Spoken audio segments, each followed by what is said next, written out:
নমস্কার ও আদাব dear student. দেখো আজকে সপ্তম শ্রেণীর গণিত বইয়ের 240 পৃষ্ঠার আমরা 6 নম্বর প্রশ্নটা সমাধান নিয়ে তোমাদের সামনে হাজির হয়েছি।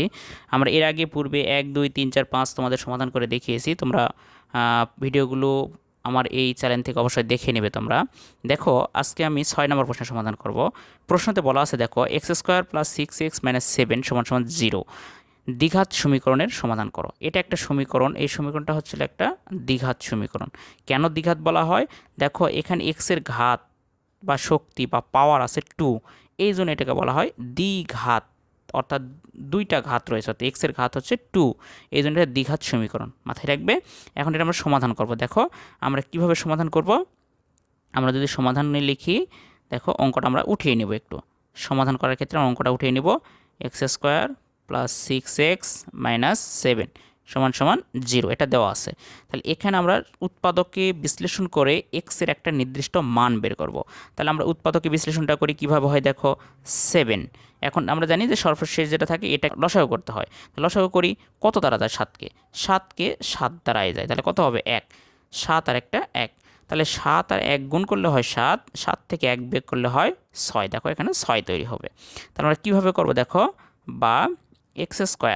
এখন এখানে দুটার মধ্যে যেটা বড় সেটা আমরা ব্যবহার করবো। এখানে যে চিহ্নটা থাকবে সেটা আগে ব্যবহার করবো, প্লাস 7x। এখন 7x থেকে একটা x যদি আমরা বাদ দিই তাহলেই কিন্তু আমরা 6x থাকে, -7 = 0। এখন দেখো এই দুটার মধ্যে কমন কি যায়? এই দুটার মধ্যে কমন যায় হচ্ছে x কমন গেলে কি হবে? দেখো x + 7 মাইনাস এই দুটার মধ্যে কমন কি যায়? শুধুমাত্র একটা 1 যায়, তাহলে হবে x +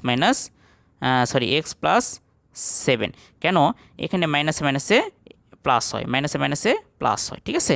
তাহলে সমান 0, এটা 7 তোমরা একটু ধরে নিও।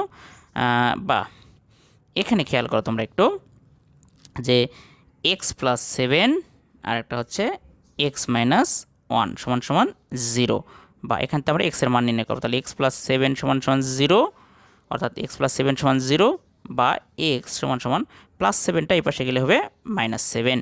এরপরে দেখো এখানে কি আছে, অথবা আরেকটা আছে মান x - 1 = 0, তাহলে x - 1 = 0, বা x = 1।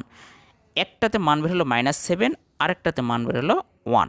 তাহলে এই দুটার মধ্যে আমাদের দেখো x এর একটা মান আছে x, আর এই মানটা -7, এটা গ্রহণযোগ্য মান নয়, গ্রহণযোগ্য নয়। তাহলে গ্রহণযোগ্য মান কোনটা? x = 1, অতএব আমরা লিখতে পারি অতএব x = 1। এটা আমাদের ফলাফল। তাহলে আমরা x এর একটা মান পাইলাম 1। তাহলে শিক্ষার্থী বন্ধুরা, তোমাদের ভিডিওগুলো যদি অবশ্যই ভালো লাগে এবং সহজ পদ্ধতি তোমরা যদি শিখতে পারো, তাহলে অবশ্যই আমাকে একটু কমেন্টস বক্সে লিখবে তোমরা। তাহলে সকলেই ভালো থাকবে, সুস্থ থাকবে, আর আমার ভিডিওগুলো অবশ্যই দেখবে, এবং আমার এই চ্যানেলটা অবশ্যই সাবস্ক্রাইব করবে তোমরা। তোমাদের কাছে একটু অনুরোধ থাকলো। ধন্যবাদ সকলকে।